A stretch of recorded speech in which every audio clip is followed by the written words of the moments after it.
Sitting in the P2P advisory group, we've got Paddy Boyd, Glenn Tyrrell, Gavin Sheaf, Chris Orange, Andy McFarlane and myself. And we work alongside Innes Moffat from DINS, who's been managing the program. Just to help us refresh on the context of the advanced parties and where they sit, I'm going to take a couple of minutes, starting from the very big picture with the red meat sector strategy report, the importance of collaboration. Quickly, just have a look at a couple of slides that came out of some research we did at the onset of the program with Cinta Research, and the key reasons for making significant changes, and then we'll have a discussion. So P2P is focused on sustained profitability. There's been a lot of talk about that over the last day and a half. It's absolutely critical for us in our businesses. The Next Generation panel yesterday afternoon talked to us with what I thought was unencumbered clarity on their expectations. If we add the experience of the oldies and the initiatives that we're working on together as an industry, there has to be a breakthrough. And we need the whole value chain to be working efficiently in our businesses and along that chain that we're linked to. And this diagram here is, just illustrates that collaboration. It's within each part of our businesses, side by side as farmers, processors, and, but it's also with all of us working together in that one space to take each part of the puzzle and strengthen it. So there were four key areas that were tabled in the Red Meat Sector Strategy Report 3 years ago. There's been an update on progress since then, and the DRS is tackled where we can have influence.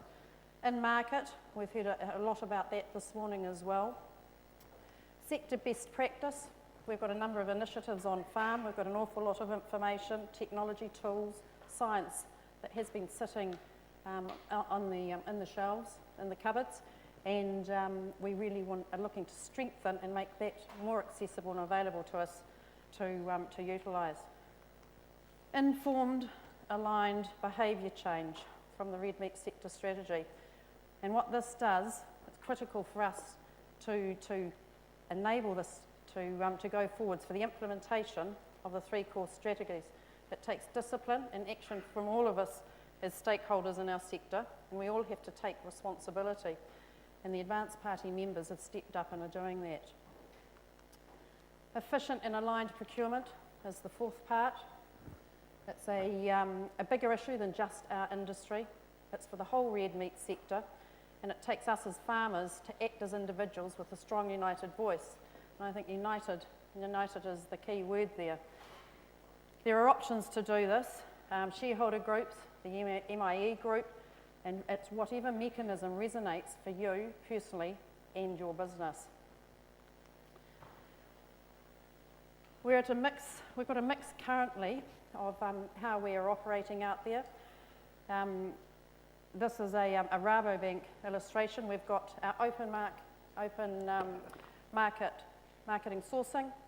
We've got an increasing number of dedicated supply operations starting to happen here, and it's not very clear to read, but that's heading towards what they call the circular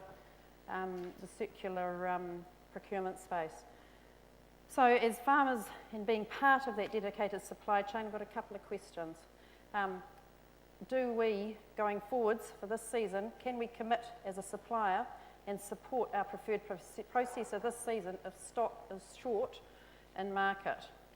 We need to give them the confidence in their market discussions, but can we as individuals commit to that? And it's been mentioned in numerous different ways. Secondly, can we all support them directly? So moving to what we've been doing back within the Passion to Profit, where we have got some influence specifically as an industry. There's a number of resources that have been utilised. Cinta carried out, was asked to do some formative work for us at the beginning of the program to help us understand and gather facts about our industry. 600 farmers were surveyed, and which was close to about 25% of the dairy farmers being involved in that. Key reasons for making those significant changes.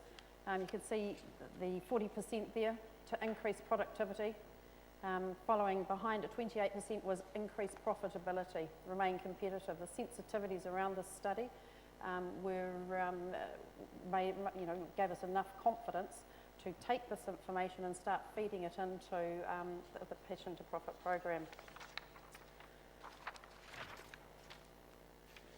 So the other, really the conclusions of this work is illustrated here. What are the incentives to change? What are the barriers to change? And I can't see that. I think it's what are the networks and the communication opportunities, and then what are the strategies for change? So if we look at that, we've got increased profitability up here. We come down to what are our barriers to actually enable this to happen, for us to have change and to grow the profitability in our businesses. Lack of confidence in the outcomes. Have we got enough resources and financial again? How are we going to do this? Informal networking is strong. Farmers talking with farmers. Field days, publications, veterinary recommendation and assurances. The strategies, and that's what we're going to be talking about shortly. Thank you, Grant. He's going to hit the button about 10 times. So what we've got here is this you have seen Dan put up yesterday, and it illustrates the Passion to Profit. And I know that we've got quite a few next generation farmers were here and they missed this slide, so we've put this up to help provide the framework for what is going on. On the left-hand side, the market, and that's been a lot of chat here. What we're going to chat about now is the on-farm. And just to give you a brief update, and again there's been a number of queries, and Clive again, very strong Clive discussions just before we're up here talking about communication. There's work going on, but are we communicating strongly enough for people to understand what's happening? It's a two-way, this is a two-way project. It's not here for us to be saying this is what we're doing and jump on. We've got some framework, there's some solid research and understanding behind it. Let's work side by side to strengthen it, to make it stronger. Are there gaps? So if I just briefly give a little bit more detail on what's currently being progressed. We're working on developing resources and the communication. And if I just start here with animal health, every property to have an annualised animal health plan and awareness of the seven diseases. You will see over the next month or two communication on that coming through in a variety of ways. On feeding, access to information. We've got an awful lot of good information out there, but is it easy to get to and understand? We've got the Dare Hub, but we're looking to expand that. Understanding the targets and the triggers to achieve those targets. On information use, we can see that as a critical part. It's an enabler, and it's sitting here. And there's a number of different parts that we're looking into and working on at the moment. And benchmarking, there's been a number of discussions I've had last night and this morning on benchmarking. We're working through that. Industry agreed standards, we're collating it between the different, the various processes so that we can have one space and be working with one primary agreed standards with specific generic sitting supporting for the companies. And of course advanced parties. Genetics, just the final space here is genetics has had a head start, and it shows what can be achieved with focused resourcing. We're up to 32 herds now sitting on Dare Select, up from 12 before Sharon came on board. So that's one of the key number one things that we wanted to achieve with genetics, and we're doing very well there. So just to sum up where we are, and then we'll jump into advanced parties. We need to prioritise what we can do, and if I have my farmer hat on and my industry hat on, whilst we're in what I'd call business turnaround phase, where can we inch out a greater return over this period? We've had some very clear commentary from the fellows that sat up here on the panel yesterday, and Graham, very clear question. We've got 2 to 3 years, we've got some tremendous initiatives, but how can we be more motivated when I get up in the morning to work on those priorities that I've done in my own business, and know that I'm getting a return that's fair and cognizant of the effort, the smarts and the product that we're producing. We need to keep at it, and I'll take a couple of Andy McFarlane's words: with the fanatical discipline and the productive paranoia, and we need to deliver that breakthrough. And just on a side note there, I'm encouraged that Andy has normalised those behaviours. So summing up, P2P is a collaborative effort, side by side, two-way feedback is critical. We're in this together. We will get there. The good ideas and the queries, please feed them in. So advanced parties. Two key points here: productivity and profitability gains have to occur for us to be competitive. Adoption rates of new technologies and practices have been slow and low. How can we do better here? So the key elements of an advanced party is driven by motivated farmers, with the farmers setting the program that works for them. What projects are going to what priorities and projects are going to, that they can have influence on, are going to have an impact on the farm for them. Collective discussions and support, commitment to change and measuring, drawing on external resources and support from DINs where needed, and then a willingness to tell the story, good or bad, make it better, so that others can come on board and move through. And we're looking for this to snowball if we get it right, and if we don't, we go back and we keep fine-tuning. So I'd now like to, Grant's going to come up first and just talk about his experiences.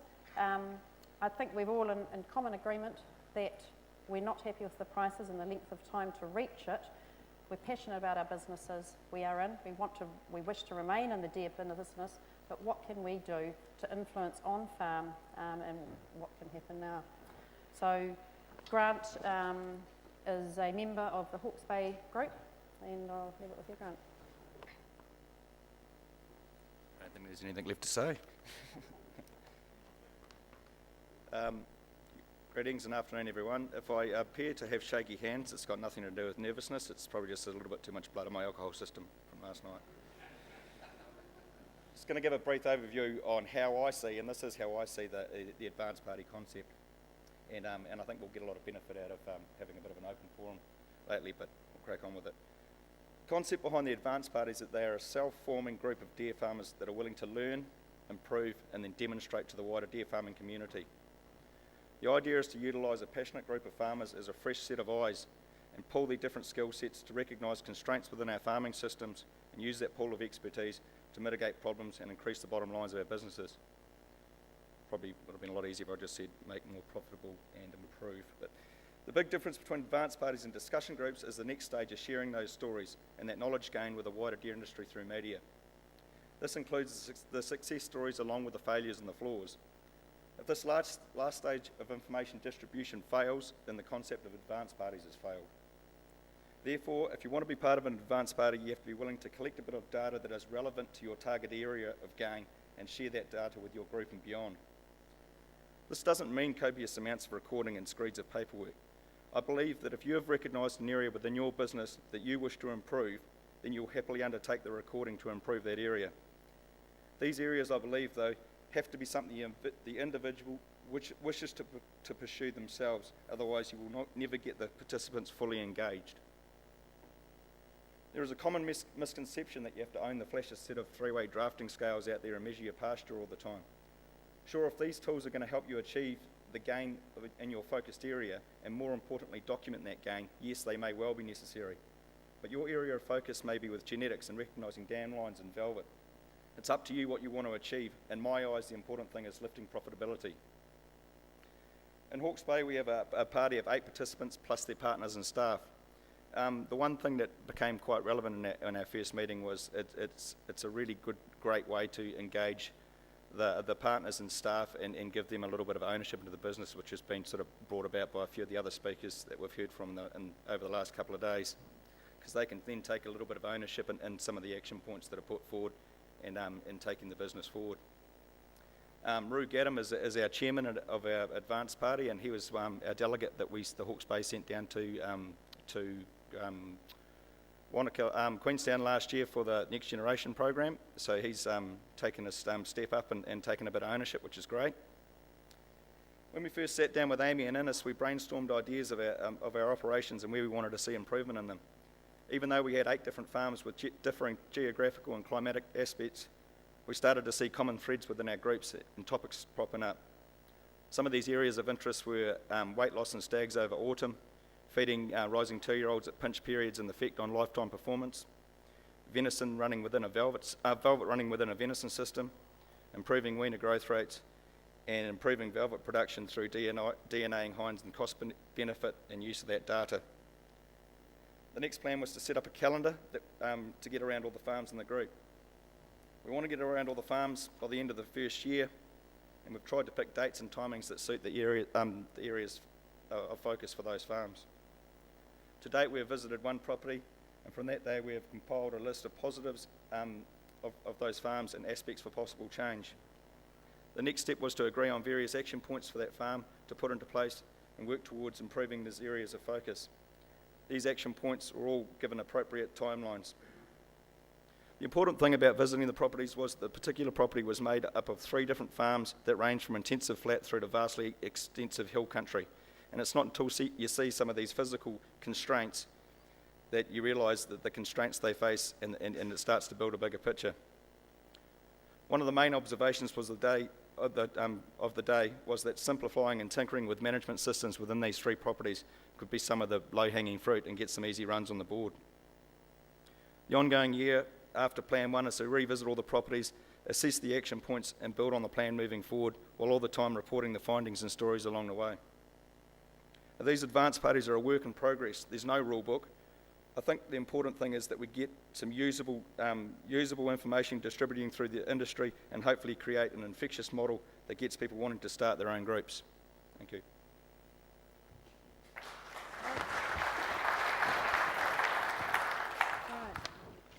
So now I'll just introduce Simon Wright, who comes from Firstlight down in Southland and is chairman of the Southland Advanced Party. Welcome everybody. I think Grant summed up pretty much the dynamics around what the advanced parties are all about. And so I'll just tell you a little bit about the Southland setup. To be fair, we struggled to get started. There weren't enough hands put up, and so we've co-opted some and now have what I would say is a fairly strong and diverse group. Part of the challenge, I guess, is that if you do, for the members involved, is to get them to actually do something, put a stake in the ground, and say, I want to improve this, so that we can pass that information on to others. Because if we don't, then the status quo we'll be still talking about it in 5 years' time, and I think the time frame for the advanced parties is quite short as well. So we need to document what we're doing and get on with it. I think farmers advising farmers is potentially a very powerful tool. They, respect, as long as it's done with respect and cooperation, and I think it's got real potential to move our on-farm production forwards. Most of our group is growth focused. But I guess within that there are the challenges or the various parts of that equation, whether it's feeding, stocking rates, animal health, and all the other dynamics that go around that.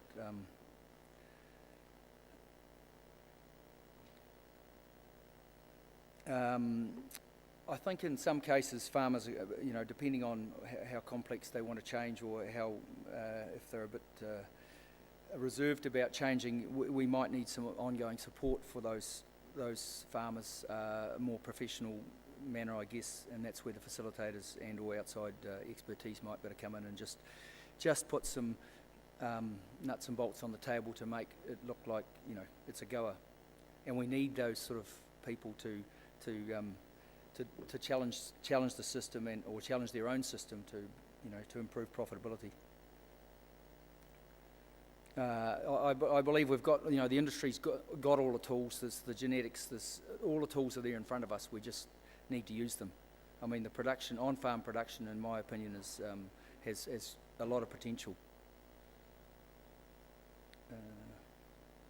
An observation I've made, it was pretty early days, but an observation that I've made on a couple of farm visits we've had is I've been personally staggered by the stocking rate, but after talking to quite a few members here, farmer members, that 10 stock units, 10 hinds per hectares seems to be not that unusual at calving time. But in the same question, I asked them, well, how many ewes would you run? On the same country? And they say 12. So I still haven't got my head around that quite. And I mean, one of the notes I've gotten written down here, it's for our group largely, if we're talking about weight, it's about weaning weight or whatever. But I'll put it out there: 400 fawns at 60 k's weighs the same as 300 fawns at 80 k's. It's the same dollar value at weaning. The potential to look at your whole system, or the bigger picture in your system might be that you have 25% less hinds to achieve the same result, and therefore the cost structure will be a lot lower. Those sort of things would, the opportunity cost for use the dry matter for other purposes. Obviously, we're unfortunately we're price takers, and it seems like the marketers in the industry are trying to fix that problem. But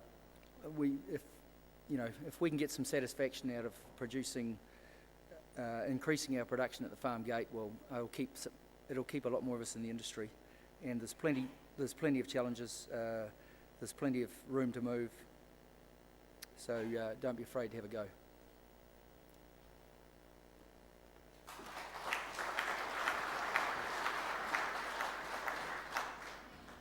Finally, Patty Boyd, Haldon.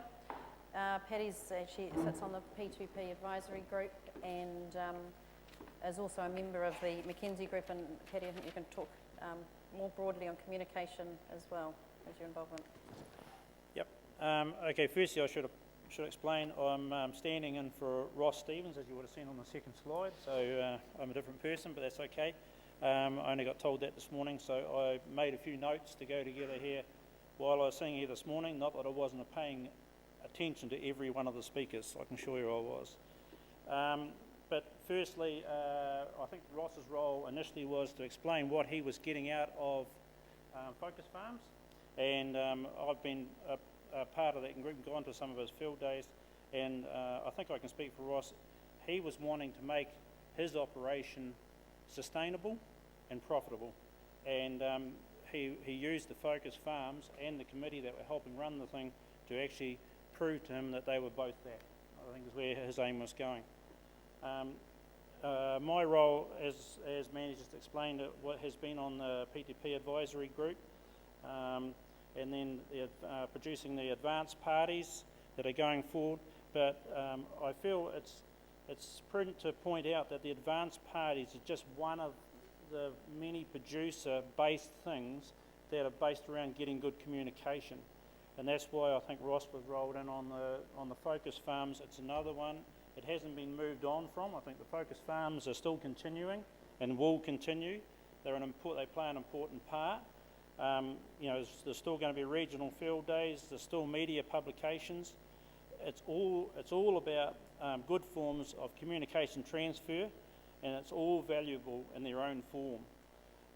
If I went back, I'm sure I'm going to have to turn pages to report, but if I go back through, like the Focus Farms, as I said with Ross's situation, run by regional committees, supported by the DINS executive, they nail down specific issues on the farm, and the committees set up to guide and run the trial. They then hold open days, advertise for all interested, and they measure the results taken and make them available to the wider sector. I feel sometimes they may be limited to regional areas, and because the days are set, they may not suit people to travel on those exact days. So again, other forms. Field days themselves, sometimes they may not cover the topics that are related to a specific farm that he's got on his mind at the time. Okay, media publications, we've got the Countrywide, the Deer Farmer, the Stag Line, again, wide-reaching, freely available, but very competitive sector, and every one of us know that when we open our mailbox, especially if you live in a rural area, there's that many papers there. Which one do you read first before you go to sleep? We've got a saturation of news articles for all of us to compete with. Now, the advanced parties, we've got a lot to learn off each other, I believe, and that's why in the P2P and the advisory group we've stepped through to run the advanced parties. We've got a heck of a lot to learn on one sector of the industry, and it's our role in the industry to open up those channels. It's about making dialogue possible and comfortable for the people out there. Realise there's a lot of farming businesses that are in partnership, and I'll go on to that a bit in a minute, because the partners in a lot of these farming systems, they play a very significant part, and you never know who's the bigger percentage until you actually get on farm or get in small groups to find out where the power's coming from. It's about involving them all in those farm issues. Round table discussions to drag out the issues, and it needs to be small enough groups to allow relaxed dialogue and get some comfortability. It's about identifying the local issues of concern that happen to be on the table at the time. They change as you go through the season. It's using that structure then to be able to bring in specialists or advice from outside the region, assisted by DINs, so we can use specialist advice and solve any problems. And set up a correct structure to record the issues, and then have some sort of database to actually measure the records, the gains we're making, record the change, and the end result is looking at the problem, solving it for better outputs in a credible way. So it's really about the measure, under consideration, and then we explain it right back out to the wider industry if we get good results. There was a topic popped up yesterday. I'll talk about a little incident in our own advanced party soon, but there was a topic popped up yesterday on the board with the next generation. I think Angela brought up the fact of Tinder. I didn't even know what Tinder was until last night when we went home and asked Barb, but that's right. But I can see huge possibilities there for the advanced groups. You know, we can set up a small enclosed Facebook group where it could be a social media for that group, because we also need some way of keeping in contact with our own groups when it suits, so we can just drop things online. I think there's a real possibility there, and that could even be expanded wider for the whole wider industry as well. Now, a little bit about the McKenzie Group, which I was a part of forming. It's the McKenzie North Otago. When we that was one of the first groups we attempted to get into place. When we went around, a lot of those guys in the McKenzie North Otago area, they are active deer farmers, but you'll never see them in, I don't think I've ever seen them at the deer field days, and I don't think I've ever seen them at the deer conferences. But they are still paying their levies, and they're still part of the deer farming industry. And they are the guys that I thought were the biggest challenge that we wanted to get involved. And I'm very pleased to say that they've actually been very willing participants of groups, and we've made a lot of discoveries as we've gone along. As I said before, when we first met, I rang them and we got them into a common place, and we got them in there. We found that the partners played a very significant role in every one of those farms. They were very savvy women, and I quickly realised that they were the ones that we should be focusing on, because they were making the decisions and somebody else was actually doing the work. But you know, that's gone along. we decided not to race around, and this will sit any individual group. I think it's about discussing and making the group fit your own pattern. We decided we would meet in a common place, and then when we got issues, and I'll tell you in the first instance, I think we had every issue on the book that came up in the first meeting, but it soon narrowed down to where we were looking at the hind productivity and what a hind can produce and what we can get back out of it on our type of country. And that quickly swayed over to where they were interested on where a hind's body score was. What was body scoring was the question actually for most of them, and where a hind's body score was at weaning time, and what effect that had on conception rates and what effect that had on the kilograms going out the gate at the end of the day. We made a farm visit and to look at that, and brought in a specialist. We brought a vet in, and we went through the body scoring charts, which I think are being adapted now, and new ones are being made to send out. As I said, none of them, it was two of us actually knew what body scoring was at that time, but since then, every one of those guys now have gone home and body scored their hinds. They're conscious of where a 1.5 is and a 2.5 body score is, and what that means potentially to their fawning percentage and their kilograms out the far end. And at the same time when they were there was only two of us that had scales in our yards. It wasn't a hard sell. As Grant said, we don't expect everybody to have scales. It's about what fits the purpose.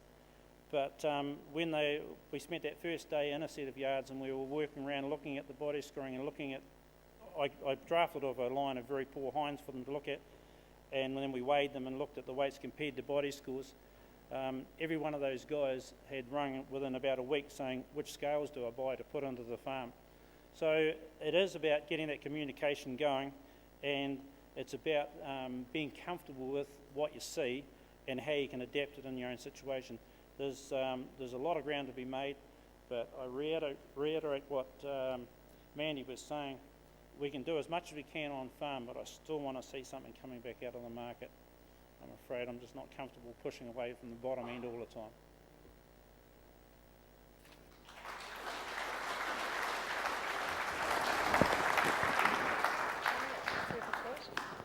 What we thought we'd do now is just might be a couple of topics that we didn't cover between us. We had a very good chat beforehand, and we got going. So, and then if there's any queries that people have got on advance parties or anything that's come up, we'll go there. So there's one thing I had. I think Grant, you had a good example of similar to what Paddy had with the condition scores to do with your extensive feed crop in the velveting.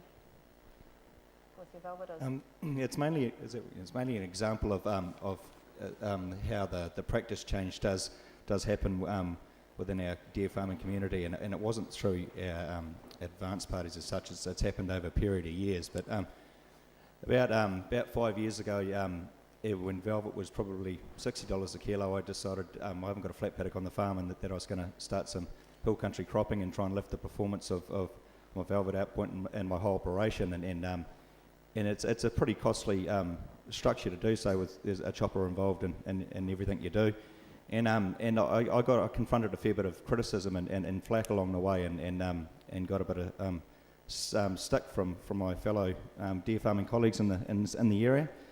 And then sort of rocked up to the next velvet season, and one of my good mates who's year after year won a certain prize in the best 5 commercial heads, and tipped him off his pedestal for the first time, and guess what he did the next year, and he started doing the same sort of system, and then about 3 others did within our area, and we had a really critical guy, and he was on my place, and he said, oh geez, I couldn't afford to run that sort of system.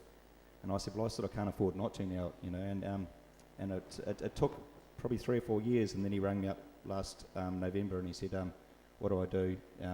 What seeds do I put in? Who do I contact? And how do I do it? So it doesn't happen overnight, but things do become infectious, and practice change does happen. And I think the advanced party model, a long way of getting to the point, is a good catalyst for this to happen. And I think that's what we've seen with the Centre research, is that you hear about it, you see it, you try it, you measure it, and we start to work on that bottom line. One of the other things we talked about, Simon, was the challenges to change, and just how to start is often the trickiest bit. Am I throwing you in it there? Hello. I guess hopefully the members have confidence in the group around them, and are there looking for change, looking for advantages, and I guess you don't have to change your whole operation. You just try a paddock, try something, just try something different, but measure it, and because if you stick to the status quo on you'll 1 year out of 5 will have a good check to go on a holiday or buy some capital plant or do some development, but the rest of the time we'll be struggling. And there's lots of, I guess there's lots of challenges, and one of the ones I actually wanted to mention was that we want to look at in our group is integrating other livestock, and perhaps we can use our dry matter a lot smarter with cattle and or sheep, without wastage, and without compromising the deer stock unit. In fact, enhancing it with perhaps synergies around animal health and that sort of stuff. Okay, thank you. Just probably in the interest of time, CEO gave me a nudge beforehand. I think we've just in summing up that what we're really focusing on is increasing the bottom line in this transitional business phase, if we look at the industry as a whole. And just probably one quick comment of front of mind, sort of the key thing, Paddy, that jumps out for you, of what, any messages? What's that? Repeat that again for you. Just summing up really, what is the critical thing that you take home from an advance party, or that the message that you want others to really grasp?